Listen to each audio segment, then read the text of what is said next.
work for you, be it expectancy model, be it other theories, but you also need the right training. You need the right skill sets, and same is true for your sales team also.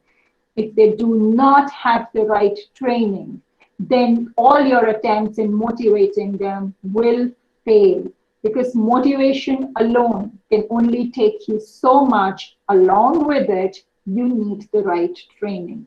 And if you like examples from Bollywood, one of my favorite examples is the movie Lagan, where they won that match against the Britishers, not just because they were motivated. Yes, they were motivated, but because they also got the right training. And therefore, for any performance, always remember, whether at a junior level, senior level, whether as an employee, whether as a colleague, whether as a boss, you need to ensure that you train people along with motivation. I don't know how many of you read the article that I had shared with you under the topic motivation, but I always find this very fascinating because it divides the people into three categories, and it says your organization will always have three kinds of people, and so true. We somewhere all fit in the normal curve. And it says there are stars. Those are the people who will not stop at anything. They're very ambitious. They have great goals, and they are somewhere self-motivated, and they are the ones who most probably take the organization forward. So if you go back to the motivation theory, there was need for affiliation, need for power, and these are the people who like it. However, just see this. I mean, they are few, and which is so true. All of us cannot be leaders. All of us are not meant to be leaders. Leaders can only be so much. If everyone in a team is a leader, that team will never function. A good team is a team where you have all kinds of people and preferably only one leader. On the other hand, look at this. These are the people who are maximum in any organization, and these are called core performers. These people, most of the time, we tend to ignore them because in most organizations, we keep harping on stars, or we are all the time worried about laggards who are not contributing anything. We forget the majority of us lie in this bracket. The majority of us are core performers. And I'm not saying that you should not value the stars. No, please do. However, at the same time, value your core performers also. These are the people who are not too ambitious. These are the people who are happy with the normal jobs. These are the people who want targets to be given to them, and then they work towards those targets. These are the people who need to be shown the direction. These are the people who do all your routine jobs. While on one hand, the stars, they want excitement, and you want to most probably give the new challenging jobs to them. Core performers do not want too many challenges. And that's what an organization is all about. An organization has all kinds of work. It has challenging work. In fact, most of the work is routine work. Who will do it? And most important, your star performers are great for the company as long as they stay with you. But please don't forget, they're very, very ambitious people. When they will find a better opportunity, they will leave you and move on. And it's perfectly okay. You must always remember that. But core performers, they stay with you. They're not very ambitious, and if you can make them comfortable, and comfortable does not mean not make them do any work. If you can take care of their basic needs, they're happy to be with you. They're happy to stay with you. Go back to the case study which we discussed in the class about Deepak, Ravi, and Rajat. Rajat was the star performer, or wanted to be. Deepak was the core performer who was facing problems in life, and Ravi was a laggard. These people, they should either move to core performance, so they may have potential, and that's where you have to understand how to get the performance from them. Is it motivation which is lacking, or is it training which is lacking? So once we understand this, we go on to the topic of today. Keep this in mind, and we start discussing. And we discuss about our, 1 minute, yeah. And we start discussing about training. So when I'm discussing about training, the first thing that comes to my mind, if as a sales manager, I have to organize training, the first question, why? Why do I need a training? The question which all of us ask whenever any task is given to us. So when your parents tell you to do something, your teachers tell you to do something, or when you tell anyone to do something, the first question we ask is why? Kyun karna hai? Therefore, even for the training, the very important question, why are we doing the training? So let's understand training with a very, very live example. And yeah, let's take the example of online teaching, right? So till March, online teaching wasn't such an integral part of life. At any point of time, if you feel that you want to contribute, add, delete, criticize, whatever, please unmute yourself. Don't write in the chat box. I cannot see two screens simultaneously. So let's go back to March when things were normal. Today also they are normal, the new normal. So when things were normal, so online teaching was there. It's not that it didn't exist. However, it was not the main part. It was somewhere in the sides. However, after March, the things started changing, and suddenly online teaching became extremely important. At that point of time, it became important to train all the faculty and staff with online training. So the first reason, why are we doing? And maybe the reason was to update the online teaching skills of employees, of all employees, right?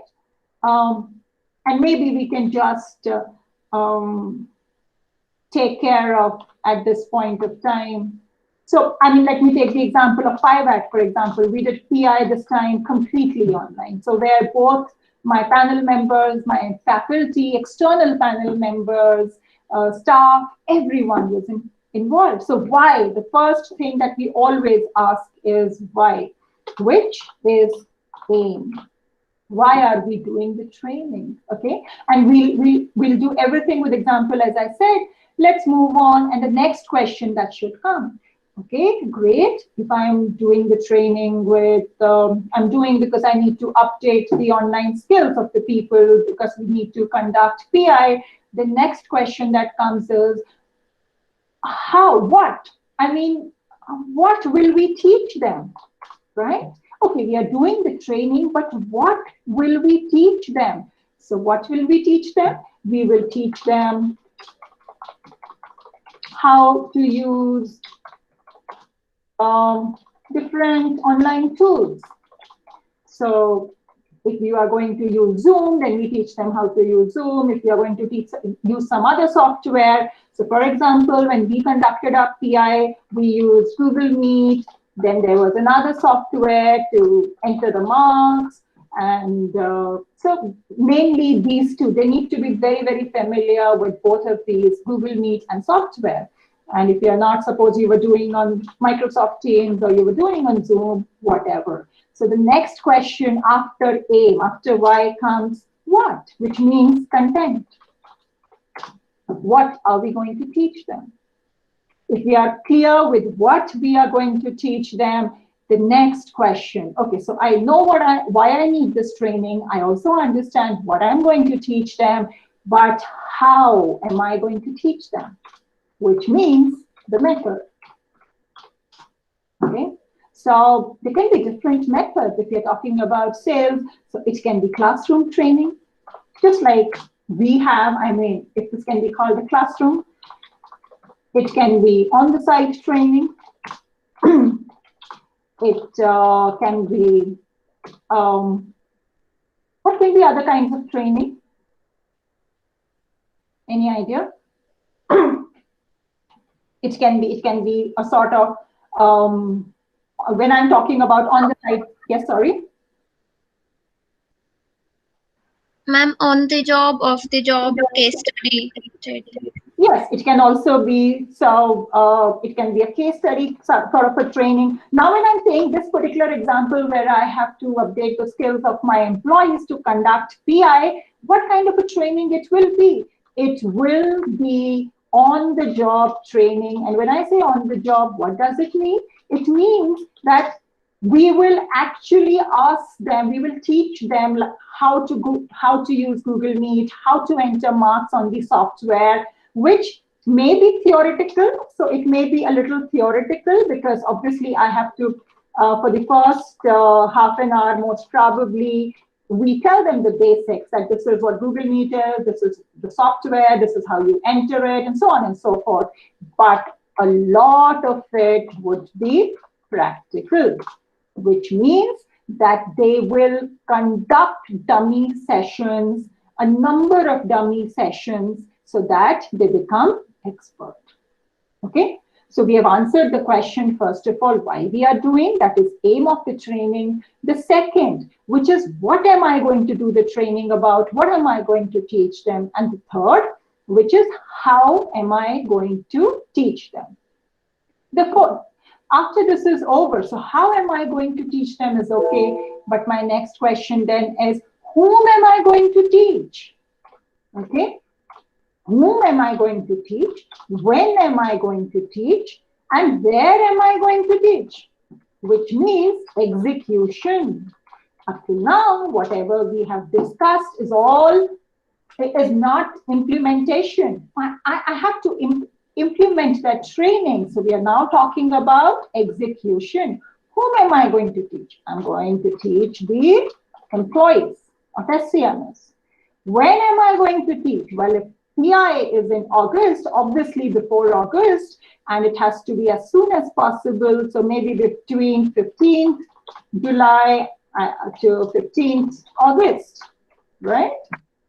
If I have to, where will I teach them?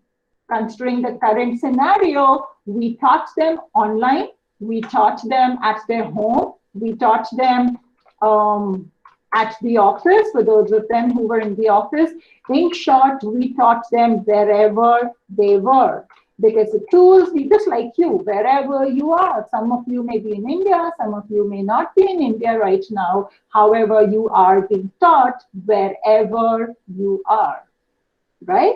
And this was extremely important for us because, and again, are we going to teach everyone the same thing? Because please understand, these employees had panel members, these employees had support staff. The training of the panel members were different, the training of the support staff was different. What does it mean? That could I train them all through one training? Maybe for the basics. Maybe for the basics, yes, but after that, no. The training for the panel members was different and the training for the support staff was different. However, because they had to work together, at the end of it, again, it was a common training because they required a different skill, but at the end of the day, to conduct the PI, they all had to be together.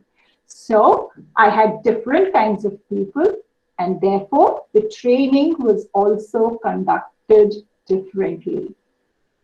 In the corporate world, and obviously this requires finance, this requires money, this requires a lot of planning. And whenever we are doing any training, why are we doing it? We are doing it because performance is a product of motivation and training. So what does it mean? Do I, after giving so much of training, were they able to perform? How do I know were they able to perform or not? And therefore, for any training, the end result has to be evaluation. because that's what helps me know whether what I have invested in the training has been useful or not. Because if the evaluation shows me that my people, the concerned audience has not learned anything, or they have not been able to implement it, then the whole point of training, the whole process goes waste. For us, what was the evaluation? For us, the evaluation was the successful conduction of PI without any major glitch. I would love to say, I would love to put the evaluation as without any glitch, but we all know in reality that doesn't happen, and we have to be realistic. So without any major glitch, could we complete on time? Could we meet, could we give the required time to everyone? Were we able to manage all the tools, the online tools properly, or did someone get stuck? So on and so forth. The successful conduction of PI without any major glitch for us was the evaluation. In short, if you look at it, what is the training process? Aim. What is the aim? What is the content? What is the method? What is the execute? How will you execute it? And finally, how will you evaluate it? In short, it is called the ACMEE process. Okay.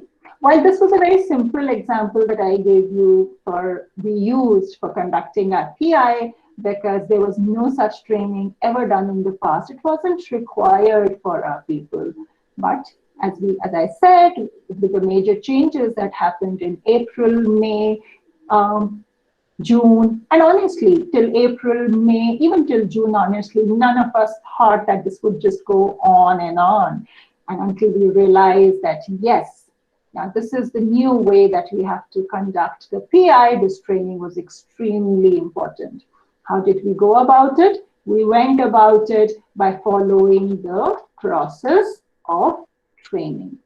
Let me help you understand this with a slightly more complicated example, because this I said was a very simple example. Let's go real time into a sales organization. And maybe let me go back to my sales organization where I had a team working under me. And let me see how I implemented the ACMEE process. So from now onwards, I will call it the ACMEE process. So when you are in the sales, there are different, so for example, let's assume that I was working when GST was introduced. Now, this is again an important thing for every salesperson. He or she needs to know the tax structure, because you can't say, hey, my job is to sell. You need to be an all-rounder. You need to understand all these things. However, whenever a new tax structure is introduced, we need to train our people. So if I use the ACMEE process, what is the aim? The aim is to update our people about the tax structure. What will be the content? Obviously, the content will be the policy, the rules and regulations of GST. What will be the method? Well, in this case, the method has to be classroom teaching. It has to be a lot theoretical, because you have to tell them about the tax rules. You have to tell them about what percentage would apply on different products and so on and so forth. Now, execution is really interesting. How will you execute it? There are different ways of executing it. Since it's such a boring topic, maybe you can take them out to, in normal circumstances, we would take them to a hotel, and there we would conduct a 1 or 2 day training. Please understand that motivates the people. They like it. They're out of the office. They are in a good hotel where they are going to have the training for the next 1 or 2 days, and that keeps the excitement on. Whom are you going to train? Obviously, all your sales team. And when are you going to train is extremely important. Now, please understand that GST, when are you going to train? As soon as it is introduced. So there is really no choice. However, there are some trainings which we may be doing to update their skills, which are not very urgent. They are required, but it's not that you have to do it now. If GST is introduced today, I have to do the training within the next 1 month or 1.5 months, but there's some trainings which can wait for 2-3 months. And for such trainings, when do we do them? We do them when the selling season is not at its peak. Say there are very few products where the sales curve always goes like this. I mean, sales also has its ups and downs, and therefore we prefer to train them when the selling season is not at the peak, because we don't want to train them at the cost of missing out on sales, and neither does the salesperson want to be trained at the cost of missing out his targets and his goals, because his incentive, his compensation is based on those goals. So he's not going to be happy if you are going to tell him, hey, listen, I know this is the peak season. This is the time when you will meet all your targets and goals. But come on, let's go and let's do some training. No, he's not going to be happy about it. So in such situations, when also becomes extremely important. Also, if you go back to this little chart that I showed you about that, we have 3 kinds of people, to describe it very broadly: laggards, co-performers, and stars. Now, if you are, for example, giving them some training to update their skills, please understand again the way you will. So, for example, laggards, after the performance appraisal that is done annually, you identify these people who have not performed. For example, Ravi, who did not perform, who never performed, who was a party animal, who only wanted to attend parties all the time, and he did not really want to work. He was a laggard. He needs a training, definitely. However, his training would be more, because we give opportunity to everyone. His training would be more about, hey, listen, we are giving you an opportunity. We are providing you with the required training. We are helping you to get out of laggards and become a core performer. And therefore, this is not a reward. It's more of a helping hand. And if I can use a harsher word, it's a punishment. And therefore, where will the training take place? The training is not most probably going to take place in some exotic location, because then everyone would love to be a laggard. You become a laggard and you're taken to an exotic location for a nice training so that you get back to normalcy. On the other hand, stars. They have done exceedingly well for the company. They are the people who help you to achieve the targets. They are the people who are taking you on that path of growth. They are the people who are helping the company to shine. Training can be a reward for them, to update their skills, to take them to the next level. And where will the training take place? Or they won't like it if you do it in the office. They need to be taken somewhere special, a nice location, so that it feels like a reward. Please understand that training combined with motivation helps you with the performance, and therefore the way you use it, the way you deliver it becomes extremely important. And the gist lies in trying to understand the ACMEE process. At this point of time, am I making sense, or any questions? Ma'am, we said that we will take the laggard performers to a okayish location for training, and the star performers. Sorry, what did you say, Smriti? The laggard performers will be trained probably in the office area or not a very good place, whereas the star performers will be trained in an exotic location. Where will we take the core performers for the core training? performers also, you can take them out. See, again, for the core performers, they are the people who are contributing. Laggards are the people who are not contributing. We are training them not as a reward. We are training them because we strongly believe that everyone deserves an opportunity, right? Yes. Everyone deserves an opportunity, and that's why we are training them. So if you start, as I said, if you start taking them to some exotic locations, then what are you doing? You are giving a very wrong message. On the other hand, core performers are contributing. They may not be contributing as much as stars, which is perfectly okay. Which is perfectly okay. They are contributing. In fact, these are the people who need more motivation. They need to be updated with the skills more frequently, because a star performer, if you don't update him or her, he's not waiting for you to update him or her. He's very clear about the path of his life. He will update himself because he wants to be the first in the race. He's not dependent on whether you will recognize his talent or not. But core performers, in fact, need the maximum training at frequent intervals because they need to be shown a direction. They are the people who need to be guided and they will perform. So yes, take them to a good location, take them out most probably, or even in the office, make it a nice place, whatever. Let them feel it's a reward. Let them feel that their contribution is being recognized. Okay? Yes. Very important. When I took the, when